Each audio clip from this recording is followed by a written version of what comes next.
Hello guys, இந்த வீடியோவில் நம்ம எதை பற்றி பார்க்க போகிறோம்னா ஐடிஎஃப்சி ஃபஸ்ட்டு பேங்க்கில் இன்வெஸ்ட் பண்ணலாமா வேணாம்ங்கிறத பார்க்கலாம். சரி வாங்க வீடியோக்குள்ளே போகலாம். அதுக்கு முன்னாடி பார்த்தீங்கன்னா ஃபஸ்ட்டு நம்ம டெக்னிக்கல் அனலைஸ் பண்ணிக்கலாம்.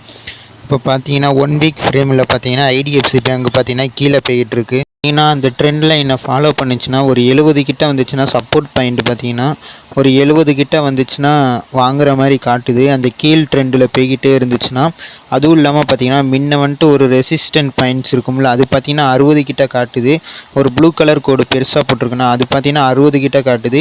அங்கே நான் 60 கிட்ட வந்தாலும் வாங்குற மாதிரி காட்டுது. இப்போ நம்ம வந்துட்டு ஒரு சப்போர்ட் மாதிரி காட்டுதுல கீழே, அந்த லெவலில் வந்து நம்ம வாங்கினோம்னா பழைய ஹைக்கு போணுச்சுன்னா எவ்வளோ பர்சன்டேஜ் கிடைக்க வாய்ப்பு இருக்குன்னு காட்டுதுன்னு பார்த்தீங்கன்னா ஒரு 40% மேலே ப்ராஃபிட் கிடைக்கிற மாதிரி காட்டுது. அதுவும் பார்த்தீங்கன்னா நம்ம எந்த ரேஞ்சில் வாங்கணும்னு பார்த்தீங்கன்னா 70 கிட்ட வரும்போது வாங்குற மாதிரி காட்டுது. நீங்கள் அனலைஸ் பண்ணி நீங்களே வாங்கிக்கோங்க, இல்லைனா யார்கிட்ட செபி ரிஜிஸ்டர் அட்வைஸ்ட்டை ஆலோசனை கேட்டதுக்கப்புறம் வாங்குங்க. ஒரு பேங்க் வந்துட்டு நல்ல பேங்க்காக இருக்கா இல்லையாங்கிறத எப்படி கண்டுபிடிக்கலான்னு பார்த்தீங்கன்னா என்பிஎன் இருக்குது. அதாவது பார்த்தீங்கன்னா நான் பர்ஃபார்மிங் அசெட்டு. அதாவது பார்த்தீங்கன்னா ஒருத்தவங்கள்ட்ட லோன் கொடுத்துட்டாங்கன்னா 90 டேஸ்க்குள்ளே அவங்க கட்டாமல் இருந்தாங்கன்னா அதெல்லாம் பார்த்தீங்கன்னா என்பிஏல போயிடும். இப்போ கிராஸ் என்பிஏல பார்த்தீங்கன்னா ஹெச்டிஎஃப்சி பேங்க்கில் பார்த்தீங்கன்னா 1.24% கிட்ட இருக்குது. இதே பார்த்தீங்கன்னா நெட் என்பிஏ பார்த்தீங்கன்னா 0.33 இருக்குது.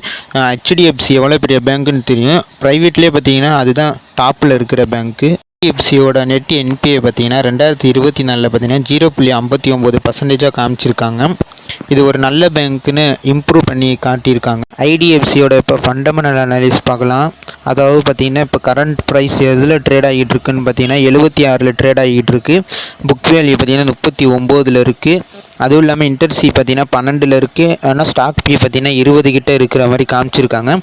லோ வந்துட்டு 70, ஐ பார்த்தீங்கன்னா 100ன்னு காட்டுறாங்க.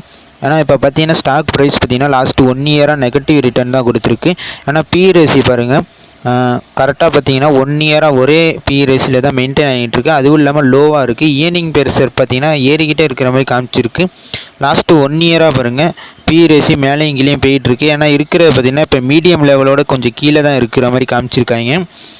அதுக்கப்புறம் பார்த்தீங்கன்னா குவார்ட்டர் ஆன் ரிசல்ட் பார்த்தீங்கன்னா 8789 ரெவென்யூ வந்திருக்கு. நெட் ப்ராஃபிட் பார்த்தீங்கன்னா 643. இது காரணம் என்னன்னு பார்த்தீங்கன்னா எக்ஸ்பென்ஸ் பார்த்தீங்கன்னா நிறையா இருக்குது. 5417 கோடி ஆகிருக்கு. அதனால தான் பார்த்தீங்கன்னா ப்ராஃபிட்டில் அடி வாங்கியிருக்கு. அதுவும் இல்லாமல் பார்த்தீங்கன்னா டேக்ஸ் பார்த்தீங்கன்னா 25% கிட்ட கட்டியிருக்காங்க.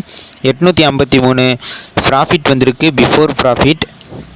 அதுக்கப்புறம் பார்த்தீங்கன்னா ப்ராஃபிட் அண்ட் லாஸ் பார்த்தீங்கன்னா இயர் ஆன் இயர் பார்த்தீங்கன்னா நல்லா தான் க்ரோத்தாக இருக்குது. அதுவும் இல்லாமல் பார்த்தீங்கன்னா லாஸ்ட் இயரில் பார்த்தீங்கன்னா 2942 கோர் ஏர்ன் பண்ணியிருக்காங்க ப்ராஃபிட் மட்டும். சேல்ஸ் பார்த்தீங்கன்னா லாஸ்ட்டு 5 இயர்ஸாக 20% கிட்ட இருக்குது. அதே மாதிரி ப்ராஃபிட் க்ரோத்தும் பார்த்தீங்கன்னா 29% கிட்ட இருக்குது. அது ஸ்டாக் ப்ரைஸ் பார்த்தீங்கன்னா லாஸ்ட்டு 5 இயர்ஸாக பார்த்தீங்கன்னா 13% தான் இருக்குது. அதுவும் இல்லாமல் பார்த்தீங்கன்னா ப்ரொமோட்டர் ஹோல்டிங் பார்க்கலாம். இயர் ஆன் இயரில் பார்த்தீங்கன்னா 52 இருக்குது 2017. இப்போ பார்த்தீங்கன்னா 35 இருக்குது. இது மட்டும் தான் டிசப்பாயின்மெண்ட்டாக இருக்குது. அதுவும் இல்லாமல் பார்த்தீங்கன்னா பப்ளிக் கிட்ட தான் இருக்குது நிறையா. இது 36 இருந்திருக்கு மார்ச் 2022. அது அப்படியே குறைஞ்சி இப்போ பார்த்தீங்கன்னா 28 கிட்ட இருக்குது. ஃபாரின் பீப்புள் பார்த்தீங்கன்னா அவங்க தான் விற்றுருப்பாங்கன்னு நினைக்கிறேன். 23 19 இருக்குது. அதுவும் இல்லாமல் டிஎஸ் பார்த்தீங்கன்னா நிறையா வாங்கி போட்டிருக்காங்க. 6% அப்படியே டபுள் ஆகிருக்கு 12% கிட்ட.